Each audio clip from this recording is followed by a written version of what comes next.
Time now for Consumer Confidential with David Lazarus. David, you're here in studio. Talk to us about Salesforce, because at Salesforce, pretty much everyone's like a family, right?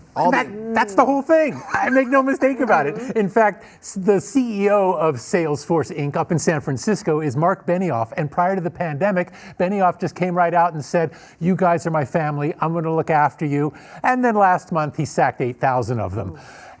And okay, that's understandable. In fact, Benioff was asked by the Wall Street Journal, well, what about that? And he said, well, it's unfortunate, but you have to look after the success of your business. And that's true, make no mistake about it.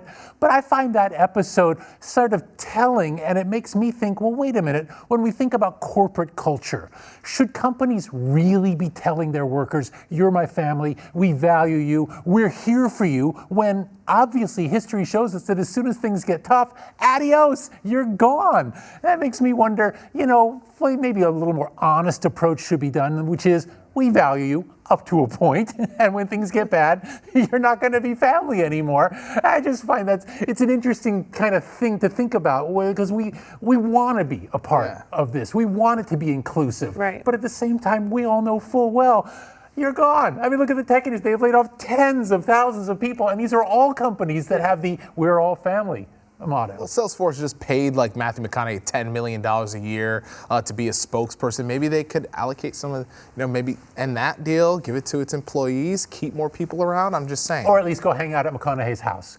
Also, here at KTLA, we are family. There is that too. That's just a fact. Until we're not, but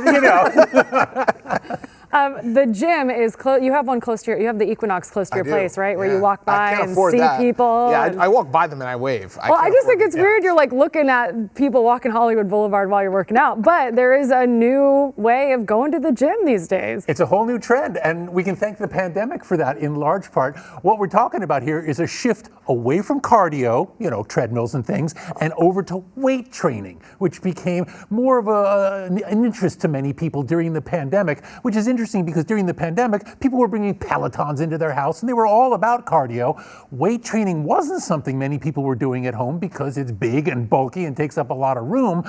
Now that the gyms are reopening, many are finding that people want the weight training first and perhaps almost exclusively, which means if you go to the gym now, if you haven't been back in a while, you'll probably find an elliptical machine open.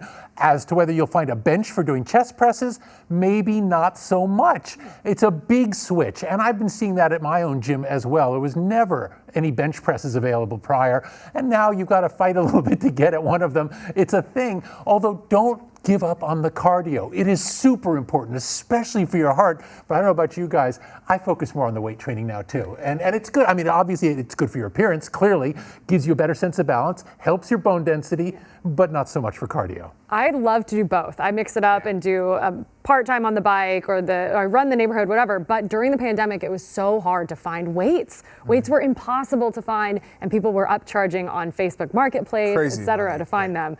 But now, just go back to the gym. Don't have to invest in the weights. I discovered garage sales in a big way when it came to weights. Yeah. We found all of our gear at garage sales and at Nextdoor, brought them home. My son and I set up the weights, and we spent the pandemic pumping iron.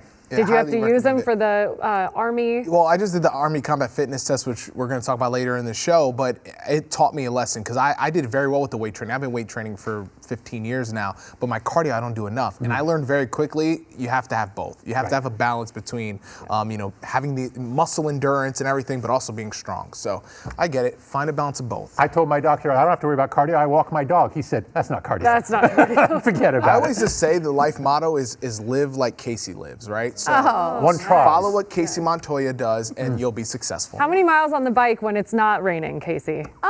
Like an average bike ride, anywhere from 18 to 30, depends how tired. See what I mean? She's a monster. Told you. Totally. You know what? It's like you zone out and it's kind of like therapy, so you don't realize how far you're going. And if I go along the beach, like, oh, that's so nice. Yeah, you don't realize. Are you listening to like weather reports and like listening to National Weather Service, every day? No, I actually follow like the city ordinances. You're not supposed to ride your bike with the headphones in. It's not safe. So I have my phone mounted on my bike and I just listen to music on the speakerphone. I didn't know that. Yeah. What about the AirPods that allow you to hear around you? I didn't even know about those. I didn't know that existed. I didn't know about that. Yeah.